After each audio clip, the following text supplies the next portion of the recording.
Hi everyone, thank you so much for having me. Before we get started, I can give you a quick overview of my research program and the methods I take and the goals of my research more broadly. I started studying gender inequality in my doctoral program at Carnegie Mellon, but before that I was interested in studying these issues from when I was a student at Wellesley College. The reason why I'm so interested in studying gender inequality is because despite the fact that we've made a lot of progress in society more broadly towards equity, gender equity, there still is a lot more progress still to be made. These issues we've seen stalling in terms of pay gaps and inequity, persistent inequity in career advancement rates. And so the goal of my research program is to continue to investigate why are these gaps persisting. I do that through studying both formal and informal processes in organizations and careers. And so what I mean by that is formal processes are these gatekeeping procedures that we have, hiring decisions, promotion decisions, task assignments, things like that. And there's evidence that discrimination can occur there as well as more implicit biases. And so I have a paper that looks at how even when women have reached high levels of qualification, they still face different types of negative biases about their career commitment. I also study informal processes. So these are all of the other ways that help you advance in your career beyond the formal steps you take through hiring and promotion. So the main focus is on mentorship and sponsorship. This is when senior colleagues lend their time, expertise, and social capital to help you develop skills, help you develop your network, use their social capital to then identify career opportunities for you that help push you up the organizational ladder. And research shows that while mentorship is really important, sponsorship is really what is impactful in terms of career advancement. And so that's why I study both of those processes. I take a multi-methods approach, which means I do both quantitative and qualitative data analysis. So I do both behavioral experiments, surveys in the field. I also do in-depth interviews with leaders with the goal of gaining both deeply contextualized insights from people working within organizations, as well as broader, more generalizable findings from larger data sets. And I find that combination is really important if you want to understand systemic issues, but also develop targeted solutions, because organizations all have their own idiosyncrasies and nuances that need to be taken into account. Great, thank you so much for being here today. Of course. We learned about your work as we were working on the Chancellor's Advisory Committee on the Status of Women, and it just seemed so relevant to that work, but I think to our work collectively. Just some of the things you mentioned are probably things that people are struggling with every day. So I wanted to start off by just asking you, you mentioned that you initially got interested in this area of research in undergraduate, and I think a lot of us who do research, you have to find your particular niche, and there's often some kind of inspiration or spark that gets you to there, and so I wonder what that spark was that kind of set you on the path. Yeah, so in undergrad, I actually thought I wanted to be a clinical psychologist. So that was years ago. And most of my research training was actually focused on developmental and clinical psychology. It wasn't until my senior year that I realized that that wasn't a good fit for me. But the really impactful part about going to Wellesley is that all of your courses are designed in a way to encourage you to question the way that history is written and stories are told, and to think about the fact that people's voices who have not historically been considered, we should center that in all of our conversations. And so my education at Wellesley did give me that foundation to be thinking about the world in that way.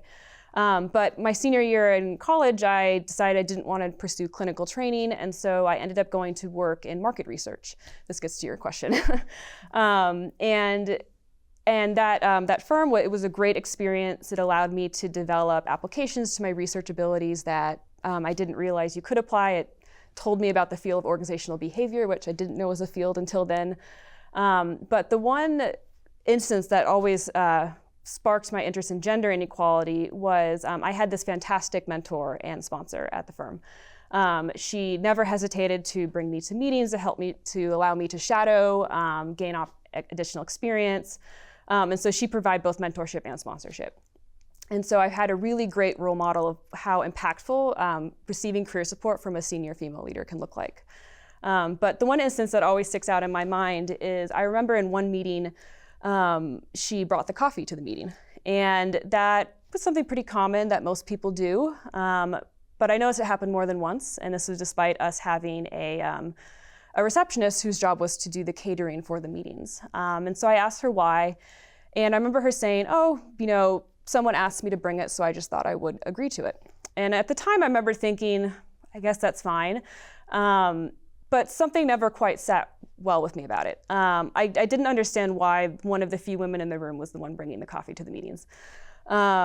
And I didn't learn until much later at Carnegie Mellon, where Linda Babcock does work there on what's called non-promotable tasks. And this idea that there are all of these little jobs that really anyone can do within organizations, things like putting together social events, bringing catering to meetings that help the organization function more generally. But women are disproportionately likely to be asked to do these functions. And the issue is that they don't contribute directly to your advancement. That's why they're called non-promotable tasks.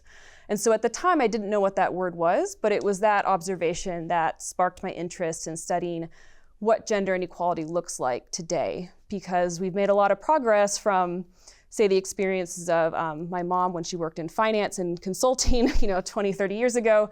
And so we've made a lot of progress since then, but we still have more work to do, clearly.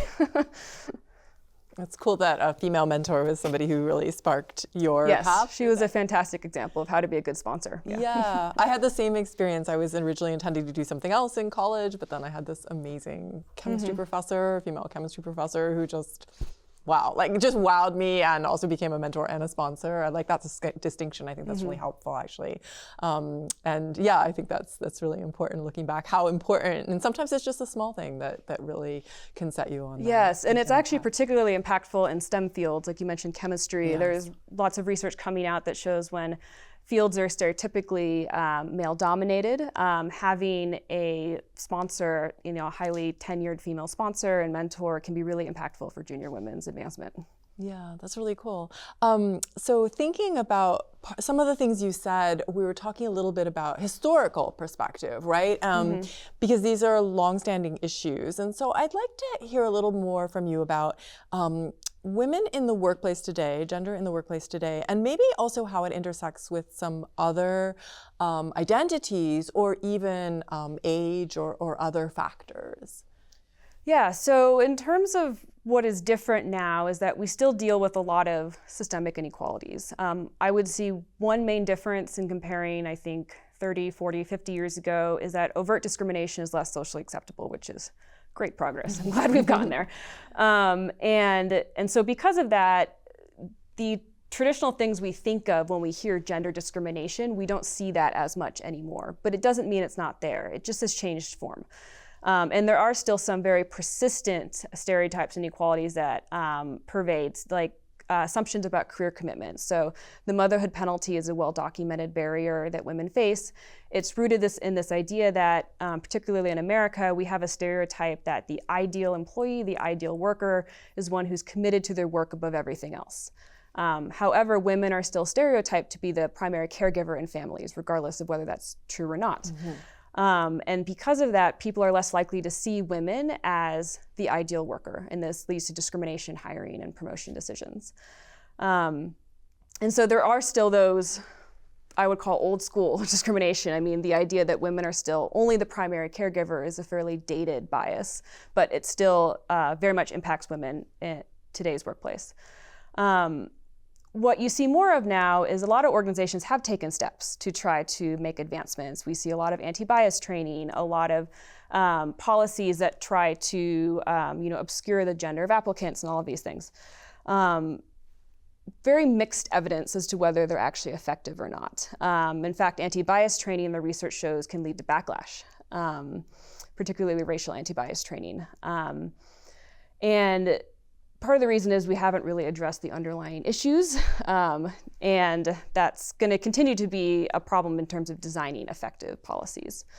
In terms of intersectionality, you are correct, that definitely plays a role. My research focuses on gender inequality broadly, but of course there's plenty of evidence that shows that women of color face unique biases in the workplace, often much higher standards and more challenging biases than white women face. Interestingly, ageism and gender inequality has received fairly little attention in the research, which is a problem.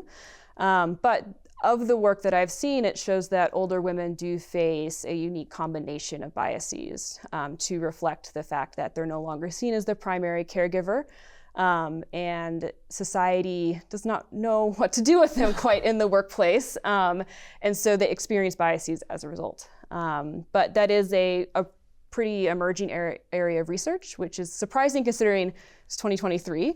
But a lot of the intersectionality angles on research have only just started reading management. It doesn't mean that other fields like sociology and psychology have not explored these, but in terms of applying it into the workplace, it's still pretty new. It seemed like the issue of age was really relevant to your work because you were talking about the undervaluing of exceptional women. It's often when you get later in your career that you have seen exceptional. But I was also thinking this morning, I was looking something over and I was thinking, the more efficient and effective you are, in a way, it's possible for you to be like it makes your work almost invisible to folks. And so there is this aspect perhaps of maybe women being overlooked. The better they are, the more efficient they are, more effective even. It's possible. Of the work I've done, I haven't looked at age particularly, but I have looked at rank and tenure within a field, which correlates with age, certainly. And in that work, I find some evidence that highly ranked, highly tenured women are actually perceived as exceptional. Because of these growing awarenesses about gender biases, people see highly ranked women and there's an assumption that it was harder for them to get there. Therefore, they must be far more competent than anyone else who did not face these double standards, these unfair biases. However, the application of that exceptionalism effect it's unclear how far-reaching it is. They've looked at general perceptions of leaders. I looked at it in terms of how referrals or recommendations for job applications are perceived. However, in terms of more specific workplace interactions, it's less clear how that extends to. And it's interesting because I have another work on another paper on overqualification, which shows that overqualified women are more likely to be assumed to be highly committed to the firm compared to overqualified men. And what I mean by firm commitment is it's a theoretical construct in our field, but it captures this idea that the firm, to what extent the firm assumes they will stay at the organization. So, it's kind of the reverse of like, will they leave? Overqualified men are seen as a flight risk. What the data I have and some prior work shows is that overqualified men are assumed to think they're too good for jobs that they're overqualified for, and they're just going to jump ship as soon as the next better opportunity comes along. And so people are actually less inclined to hire them compared to men with sufficient qualifications for the job. But people don't have that concern about overqualified women. And it's not that they're never categorized as overqualified. The data shows that they see overqualified women as highly competent, highly qualified for the job. But they rationalize their qualifications in a way they don't for men. So they don't see them as a flight risk. They don't worry about retention. They actually rationalize it in a way that the presumption is women value their relationships more in the workplace, so they're less likely to risk those relationships by leaving for the next better opportunity. And of course, these are all rationalizations and thought processes. It does not speak to women's and men's actual motivations. So what the male and female job candidates are actually thinking, hiring managers don't know. And so these are all their projections onto the candidate. So I think that's a very important distinction, is that I'm not claiming that this is what candidates are thinking themselves, but the biases that others are having about their motivations. And so the reason I mention that is that there's an interesting balance there, in that on one hand, I have a paper that shows, recommendations from highly tenured women are really impactful, particularly for junior female job candidates. But on the other hand, we also see that overqualified female job candidates are assumed they're not a flight risk, and presumably the firm is less concerned about having to retain them. And so it's clear that there's not one blanket story about some discounting of competence that can happen, which to date often has been the narrative of, women are just assumed to not be smart enough. The data now shows that does not seem to be the case always, and that people do recognize women's competence and qualifications, but it still leads to biases in other ways. So the story has become more complicated now. That's all good research is, Yes. right? The more you dig in, the more you realize there's a lot of different questions. And I think as societies become more aware of gender biases, that has complicated the phenomenon as well. Because there's more and more data that shows that people don't want to be biased. People do have generally good motivations. And so they do try to make adjustments based on that. And so that makes how the effect plays out in organizations far more complicated.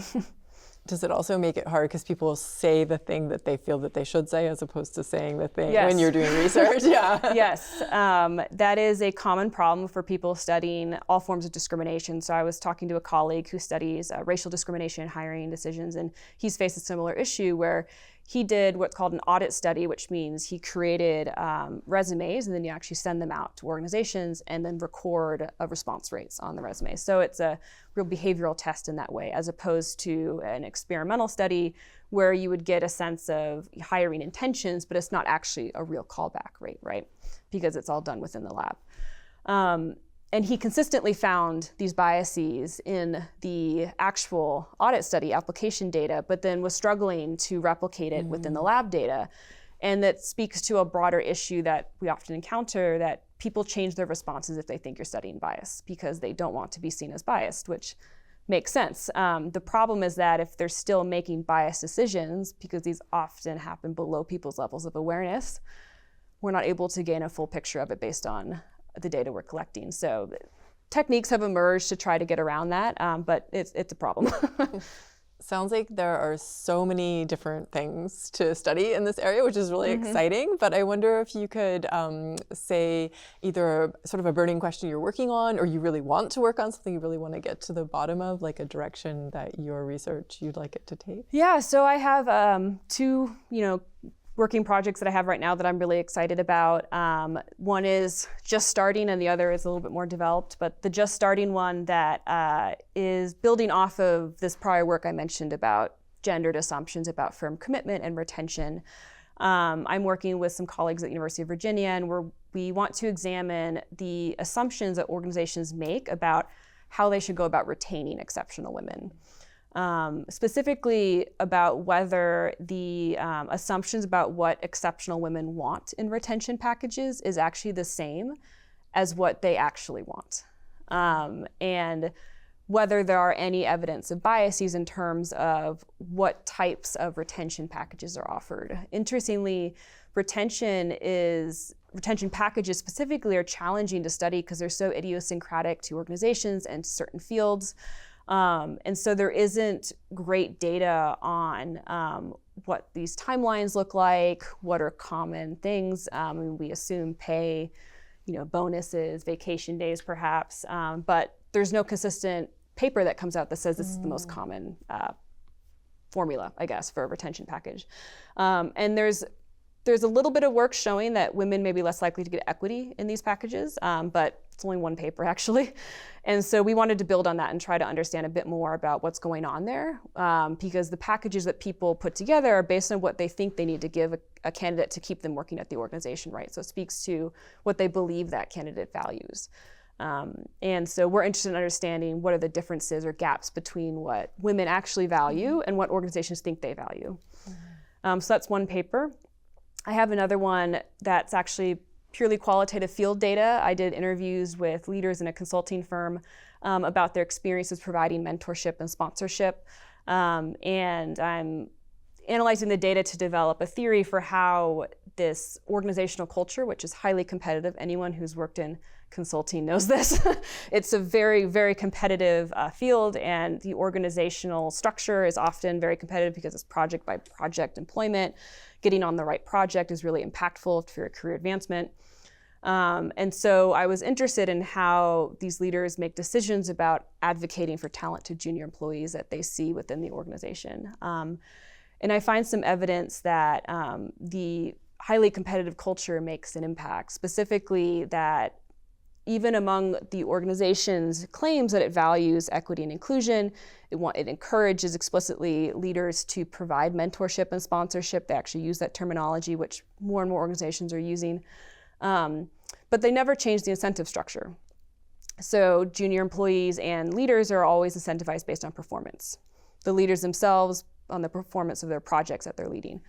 And who you choose to mentor and sponsor you begin to then weigh it against what helps your performance, because your performance is the only thing that you're getting incentivized for. And what I see is some evidence that male and female leaders work through what that means for them as leaders, how to be a good leader and, grapple with this tension in the incentive structure. And they do it in slightly different ways, which I won't get into all the details because it's complicated. But I think that paper is important because it speaks to the fact that organizational initiatives are not sufficient. So organizations having a formal mentoring program that they might have thrown together because they think it's helpful, which again, best intentions, or maybe they have a networking event or two to try to help junior employees make connections.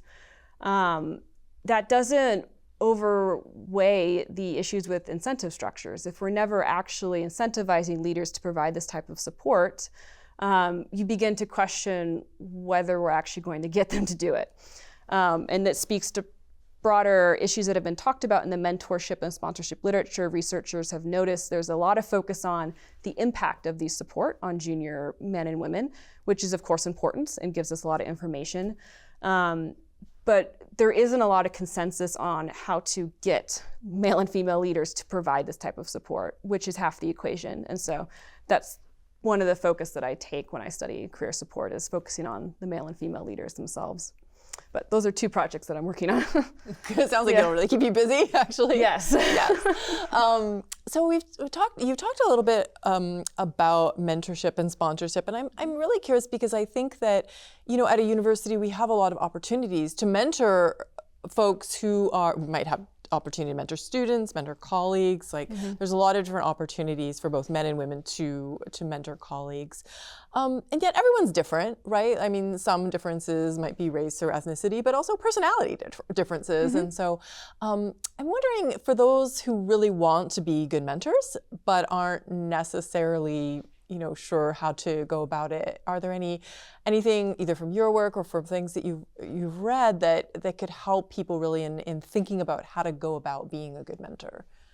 Yeah, so I think the first thing to differentiate is to be aware of the fact that you can be both a mentor and a sponsor.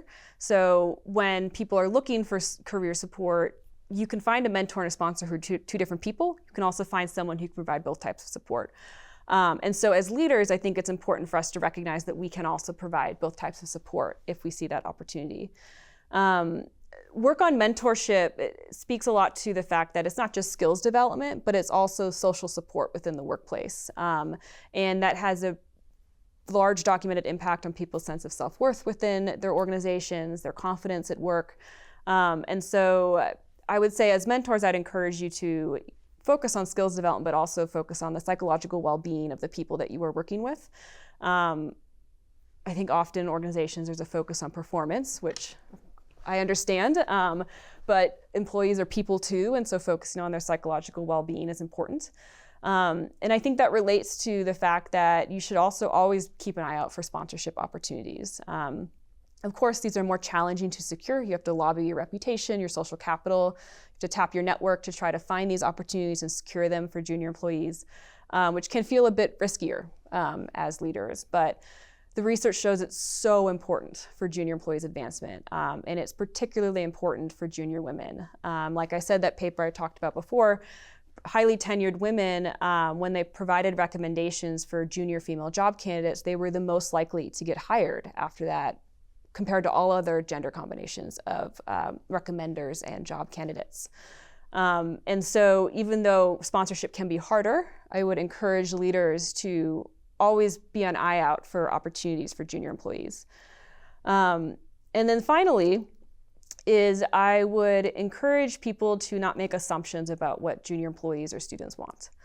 I find, based on my research and my broad read of the inequality literature, is a lot of these issues arise because of assumptions about what people want, what people need, and that's a problem.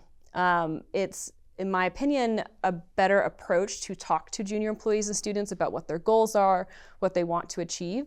And once you have that conversation, and then to keep having it because they could change over time, to then take that as your guidance for seeking out opportunities for them, rather than making assumptions about what they do or not want to do. Because you could imagine a scenario where an opportunity does come along and then a leader says, well, I don't think she wants to do that.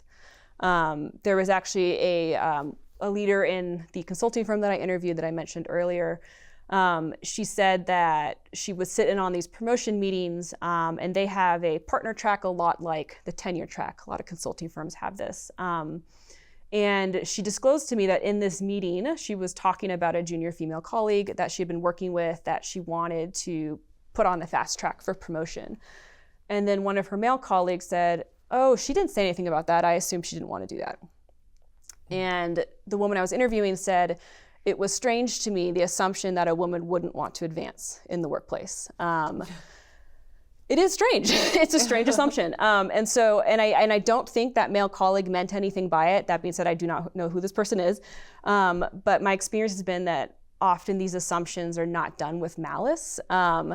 However, they can still be damaging. And so I would encourage all leaders to constantly have a dialogue with your students, your junior employees, always be aware of what they're looking for so then you can provide the most targeted opportunities and support for them. I think your suggestion to really open that conversation is so important, because a lot of times I'm thinking especially of students in academia who may want to go into industry or may want to go follow a sort of non-traditional path, and the advisor might be completely happy with that, but they've never had an opportunity to discuss it, and so the mentee feels like, I don't know if this is even okay, should I? So like opening that conversation could just be like so helpful for the mentee to realize, oh, this is actually okay, you know? Or, I think this also speaks to a larger movement I advocate for personally, to normalize having these conversations. My sense from my experience in the workplace and also my read of the research is that people hesitate to ask for things because particularly women, they don't want to be overly assertive because there are costs to that. They don't want to be labeled bossy. And as a result, if they're seen as less likely to be asking for them, then there's an assumption that they don't want it, which is like that example that I gave you, which may not be true. And so if we normalize the conversation as leaders actually initiating it, then the onus is no longer on the junior employee exclusively to advocate for themselves. You know, of course, they do have to advocate for themselves. I would encourage all junior women to always advocate for yourself. But we can't expect women to solve discrimination on their own. That speaks to this larger issue that I've seen in organizations across the literature, is that a lot of the solutions focus on how can we empower women, which is fine and it's helpful, yes. These things can be very helpful. They give us a lot of information about barriers that women are facing. But it doesn't fix the system.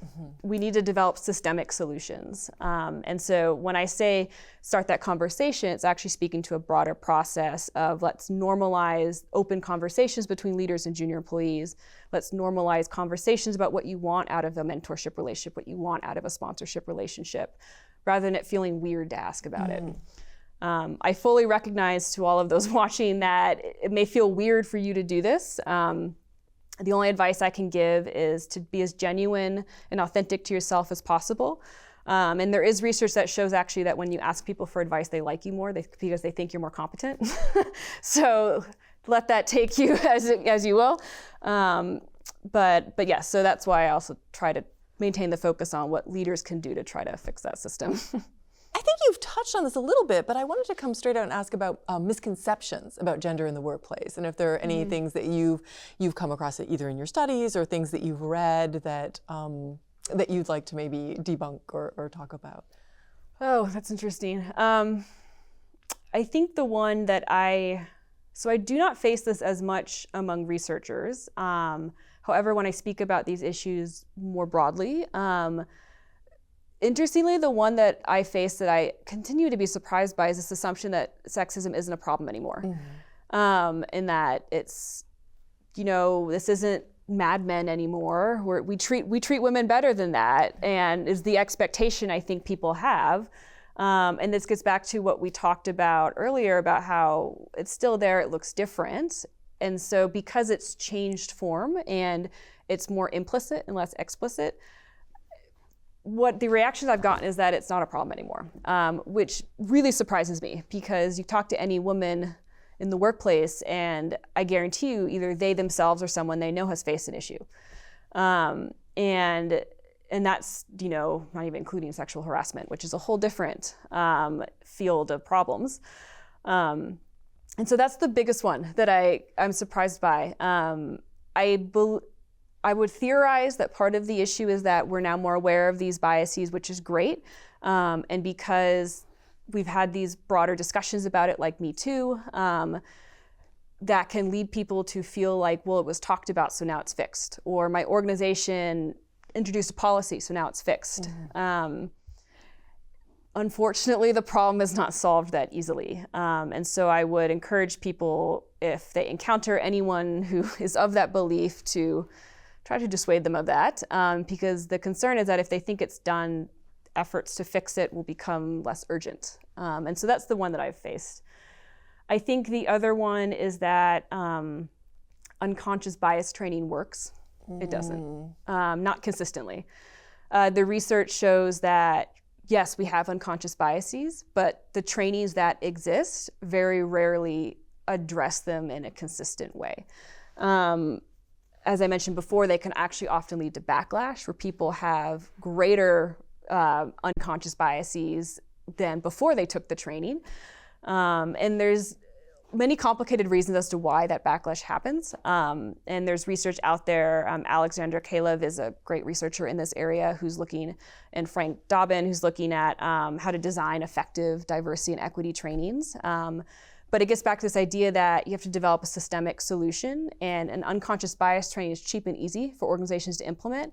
But all it does is communicate to employees that we think you are the problem, we think you're the biased ones, which people don't like being told that. It doesn't make them feel good, makes them react against it. And so that strategy is not a long-term effective solution, even though it seems to be very popular. So. Yeah, I wonder, I don't know that your research really speaks to exactly this, but thinking about things like blind searches. And I mean, I know in orchestras, for instance, that they have made auditions be blind so that people are behind a screen when they are playing their music, so that you're just listening to music. And I know that you have to be careful to control for like the person walking down the aisle, for instance, because a woman may sound different than a man walking down the aisle. But controlling for all of that has actually really helped improve the number of women in orchestras. And I don't want to throw one thing out there as like this is the fix or anything, but because it sounds like we're talking a lot about, fixing people versus fixing institutions, and this is kind of like we recognize people have these biases, so maybe let's have some practices where we admit to our biases as well, but we're saying, oh no, we need something a little bit bigger in order to maybe address this within an organization. Yeah, so this is not to say that there are not easy solutions out there. The example you showed with, more or less anonymizing the screening process for orchestras, hanging up a sheet is not an expensive solution, and it was effective in that case. And I don't do research on anonymizing applications, and so I can't speak to that directly. I would say, though, that these types of solutions are necessary, but ultimately not sufficient for a couple of reasons. One is that when you anonymize applications to gender, to race, to disability status, to all of these things, it removes some biases. But the issue is that it does not always account for then the opportunity to achievement ratio. I think that's what UCSD actually uses when they talk about faculty members' achievements in the wake of COVID, is that we need to consider what someone's opportunity was and then what they achieved based on those opportunities. And so if it was harder for someone to accomplish what they accomplished based on their opportunities, we should acknowledge that. And sometimes knowing their identity in terms of where they are from, what their demographics are, if that helps us make that assessment, then perhaps that information should be included. But that's a very complicated process. There's no one fix, and so I would not prescribe an organization to do one or the other. I would encourage organizations to consider that this is a deeply complicated scenario, and blanket solutions are generally not going to get you where you want to go all the way. The other reality is that those types of solutions only work at hiring decisions. Once you're in the organization for a promotion decision, getting assigned to a big project, there's very few ways that you can truly anonymize that process because people already know who everyone is. The pools of people being considered are often very small, and then it becomes almost impossible to truly anonymize the people involved. And so it's, again, it helps with some situations, but ultimately is not sufficient for solving other problems. And so I'd encourage organizations to continue to work with researchers to try to develop customized solutions. Because again, each industry is going to have unique hiring and promotion scenarios, idiosyncrasies, and you can design customized solutions for that. It requires more effort, might be more expensive, but it comes down to what your goals are as a leader and as an organization. What kind of leader do you want to be? This is what I talk to my MBAs about, my students, is yes, it will often be harder and more expensive to implement truly effective equity and inclusion practices. But you should ask yourself, what kind of leader do you want to be? Do you want all of your employees to have equal opportunity and to feel included? If so, then you have to take the extra steps. If you don't because it's too expensive, I realize that not all leaders have, say over the entire organizational budget. I recognize there are constraints. But generally, you should think about what you're willing to advocate for. If you want to be a leader that gives people equal opportunities, then you need to take steps to try to do that. And this speaks to organizations more broadly. What kind of firm do you want to run? Do you want to run one where people don't have equal opportunity, or maybe sort of have equal opportunity? Do you want one where people sort of feel included? Or do you want one people actually feel included? And if so, then you have to take the steps accordingly to achieve that goal, even if it's expensive. Yeah, and there are probably a lot of hidden costs, right? Because there are hidden costs to losing someone, especially somebody who's been there for a long time, because there's so much institutional knowledge and retraining the new person. And then, you can't really put a price tag on how that affects morale if that person was well loved. And all of these different things that are really, okay, maybe it's expensive to do this, but at the end of the day, maybe it actually saves money down the road. Yeah, and that's even kind of teasing apart broader policy changes from, supporting specific leaders within the organization through efforts to retain them. I don't know as much about the turnover literature because it's not my expertise. I do know of what I've read that organizations frequently do not account for the cost of turnover in the same way they account for other losses. It is more challenging for them to do so. It often doesn't go through the same psychological framework, so to speak. And so firms don't think about the cost in that way. And so you are correct in that they are hidden. It does not mean they are not there. McKinsey's Women in the Workplace report came out this year. It's, for those of you who are not familiar, every year they do a very comprehensive survey of the status of gender equity across different industries. It's very comprehensive, highly recommend reading it if you're interested in this type of research. And they often will identify trends that characterize that year of data collection. And since this one, is coming after a lot of the peak of COVID related work restrictions and things like that, and the perceived higher rate of people leaving their organizations to move to another job, they found that women were, expressed greater likelihood to change jobs. And some of the reasons they looked to was a lack of flexibility, things that I would argue could be solved by organizations, but they don't, and so the female leaders leave, which I would categorize as a loss for that organization. So it's something that I think firms should keep in their mind. So you've been talking, and you just mentioned it now, like different types of organizations have to be, because there's different nuances.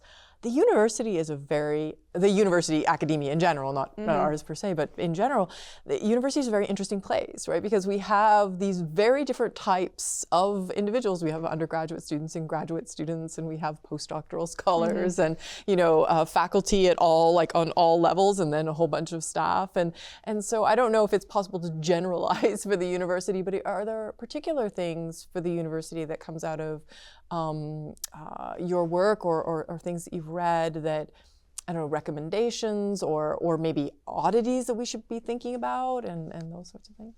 Yeah, so I'll give my advice within consideration of the fact that I'm not yet tenured. I do joke with my students that organizations are some of the most dysfunctional, universities are some of the most dysfunctional organizations. People don't tend to treat them as organizations, even though universities are, they're massive organizations. They're often more challenging to navigate because there is no formal hierarchy like there is in a firm. Right. It's always funny when I try to explain how the power hierarchy works at UCSD to my friends who work in a normal company, they find it perplexing because like within Rady, for example, there isn't a truly formal hierarchy among professors. You have the dean, and then you have various levels of deans and assistant deans and things like that. But then the professors are all just one pool. Even though you do have status and pay differences among them from assistant professor to associate with tenure to full. But there is no direct reporting among professor ranks. And so everything is informal, which I would argue makes things like mentorship and sponsorship all that more important, because if there are not formal hierarchies, then how to navigate that system becomes more challenging. And so you rely on senior leaders to try to help you learn to navigate that. And like, for example, Rady assigns junior faculty members with mentors to help them do that. And I have a great mentor, Pamela Smith, and she helps me with that. The main thing to take into consideration is because the structure is so unique and so different, we do not have the same luxury to just allow people to figure things out. It's more complicated. So having those conversations with students and junior employees about what they want in this mentorship relationship, how you, the faculty member, can help them achieve their goals, that becomes even more important because there aren't the same formal channels that they can go through, as there isn't someone they automatically report to that they meet once a month. And so I would say becoming more intentional with reaching out to students to see if you can help them, I think, becomes important. So we have a question about how race and ethnicity impacts misconceptions in the workplace for women. I'm not quite sure what misconception means, other than if I interpret that as biases and stereotypes. Certainly there are stereotypes that women of color uniquely face. So Asian American women face different stereotypes and biases than white women, than African American and Black women, than women of other races. And so that intersectionality makes things more challenging. So what that means is prescriptions that researchers may have identified over the years, it's important to take those in context, in the sense that you need to look at the sample that they used, the experimental stimuli that they used, to see what was the extent to which this was tested. What are we call it the boundary conditions of the effect. For example, some studies use predominantly male samples, or if they're looking at biases, they'll use pictures of only white women. That's a problem, because then we don't know if the effect extends to women of other races. This is a broader issue that's happened in a lot of fields. I actually just became aware of it in medicine going back years, that there has been a tendency to under-research female samples, particularly when it comes to medications, and then develop dosages based on exclusively or predominantly male samples without really any knowledge of beyond the doctor's best educated guesses about whether these are the same. And now there's an active pushback against that. So a lot of medical researchers are really actively pushing against that, which is fantastic. And so we need to start questioning what the norm or the prototypical solution is, and whether that applies to everyone, because it usually does not. And so I would encourage organizations to make sure that they're not introducing policies that only help one form of women or one group of women, because beyond race, disability status, there's also LGBTQ issues. Non-binary individuals face very challenging different biases than heterosexual women face.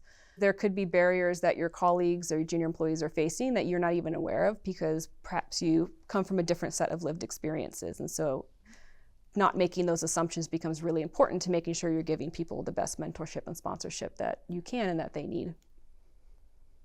So another question is about correcting institutional biases. Obviously, that's kind of, I know that your work sort of studies the psychological processes in the micro foundation, so that's part of it, but these institutional biases, I know you look at these different hierarchies, so I don't know if there's some thoughts about that. Yeah, it's a great question. Whoever asked that, if you want to do research in the area, like, we welcome you. There's so many questions that can be tested. There's so many potential policies that can be tested. The biggest barrier actually I have found facing is not a shortage of potential ideas, but organizations willing to agree to work with us. Getting an organization to allow you to run a pilot program, to design a program to help address a bias that they have in the organization, they're very resistant to it. My theory is that it's because once they know there's a problem that's documented, they feel there's an obligation to fix it, which of course they should, and they'd rather just not know. And so, again, the biggest barrier I see to institutional biases is getting those institutions to work with us, because researchers have ideas and have potential solutions, but there's no way to know what will work until we can start testing them. So there's a question, I don't know if this is related exactly to your work, but I'll ask anyway.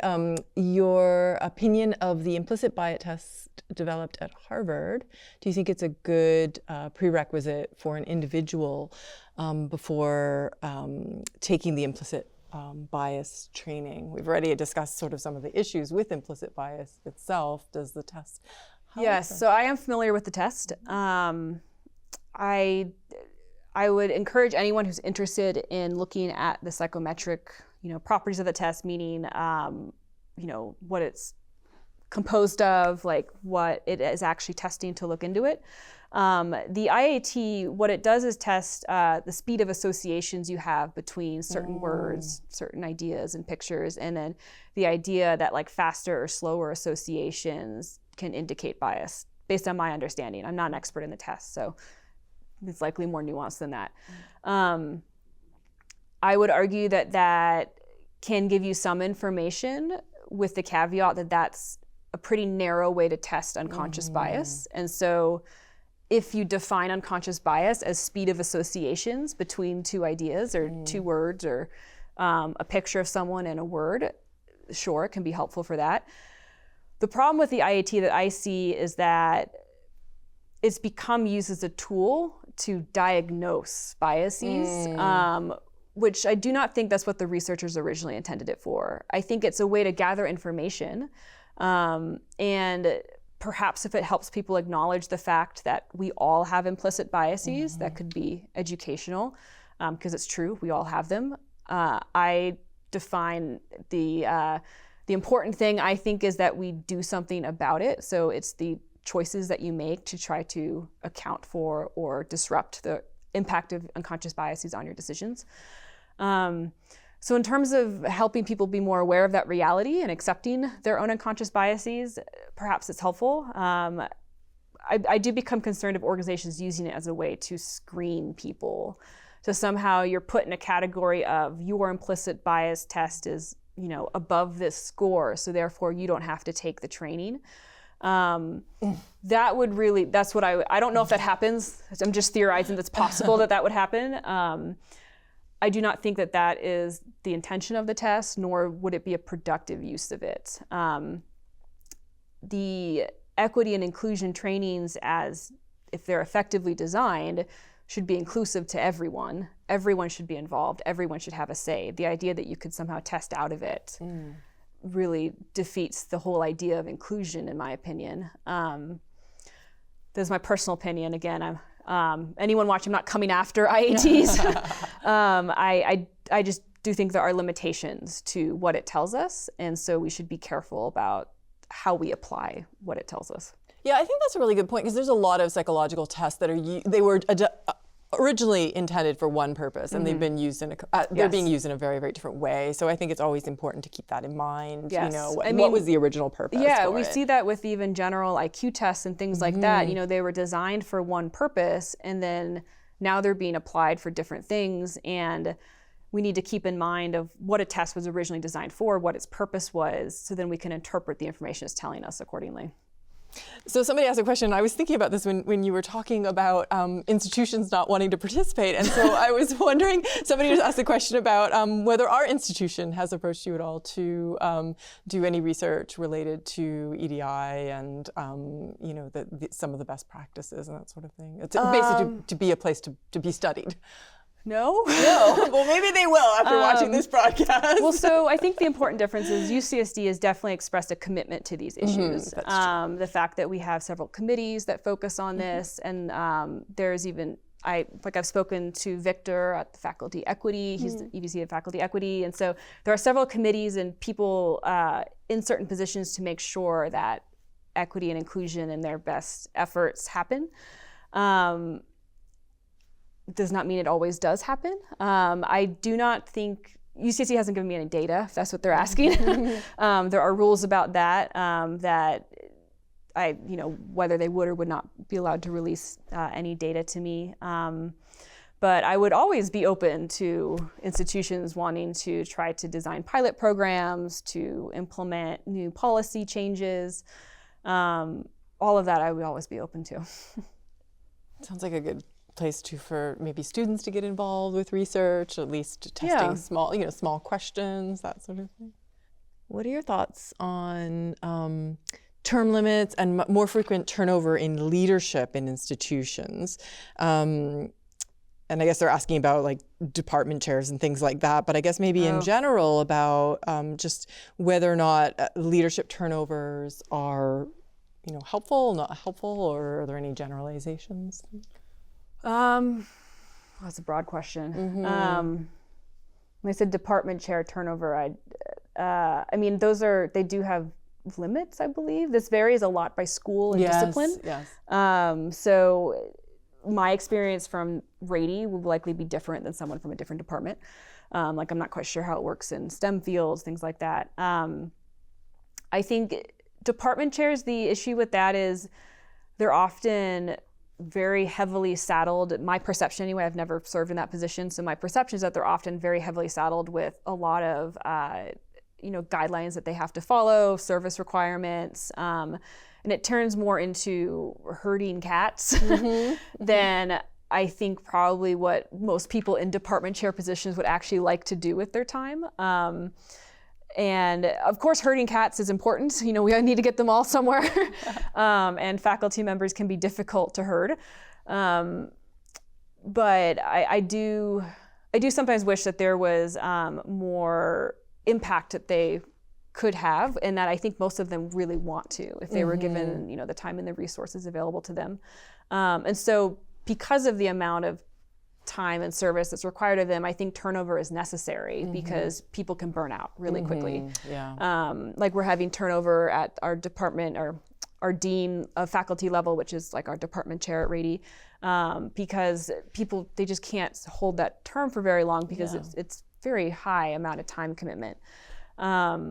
In terms of leadership positions, I think turnover is something that's talked about a lot right now with the Great Resignation, not too distant past. And I can't really speak to whether turnover is good or bad. I would say what I would look to is whether there's a persistent pattern of turnover in your organization. So if you see people leaving all within a certain amount of time, that might be some piece of data. So the one issue that I've seen talked about at universities a lot is efforts made to recruit faculty members that will help increase the diversity of the school. But then not provide the resources necessary for those faculty members to ultimately be successful in the long run. And so if you're recruiting faculty members to create diversity at the faculty level, but then faculty members are leaving and not getting tenured, that's turnover, and it speaks to the fact that you're not actually solving the problem, you're just recruiting diverse incoming classes of faculty members. And so at another organization, this could look at like you are actively recruiting more female leaders and you hire them, but then they leave every 6 months. If you notice a specific population of leaders that's always leaving after a short amount of time, you could then ask them in exit interviews why that is, and you might learn that there's a common thread that ties those together. A lot of organizations don't do exit interviews at all, which I think is a really missed opportunity. Yeah, I agree. Because there could be a problem that you could easily solve that you just don't know about. Yeah. But I do know learning that information can be scary and uncomfortable for people. So, and we avoid things we find scary and uncomfortable. Yeah, I do like the idea of more exit interviews, and also for retirees, just to check to see, because you don't know, especially if there's, there's a tax to leaving early, right? Because you lose certain things, then some people retire out early. So just asking that question to see if, people are maybe retiring out, not because they want to, but because they're not happy. So, yeah, I think the larger issue also is, if you do this, then do it for all cases. Yes. So, like selective exit interviews are not going to give you any right. valuable It should be a information. centralized, and everyone has the opportunity to an opt-in sort of thing. Right. I think we're coming to the end of our time. This has been an amazing conversation. I do want to give you just the opportunity to leave us with one takeaway of either something it could be a call to action, something you'd really like to think about, or something you'd like, everyone to do. Maybe one small thing that we could all do to make a difference, or think about to make a difference. I would say people who are interested in doing research in this area, we always need more young, active minds coming with new solutions, new passion for solving these problems. If you are interested in pursuing this area of research, don't let anyone tell you that you are not ready or not prepared, or if you want to pursue a PhD in this, do it. The field needs more young, bright minds. And so that I would encourage. For those of you listening who are in leadership positions, I would encourage you to make sure you can find a good mentor and sponsor, but that is harder to control. But what you can control is the type of mentor and sponsor you are. And so I would take to heart what we talked about of having that conversation with your junior employees on an ongoing basis about what they want to achieve and how you can help them do that, and not making assumptions about what it is that they want to achieve in their career.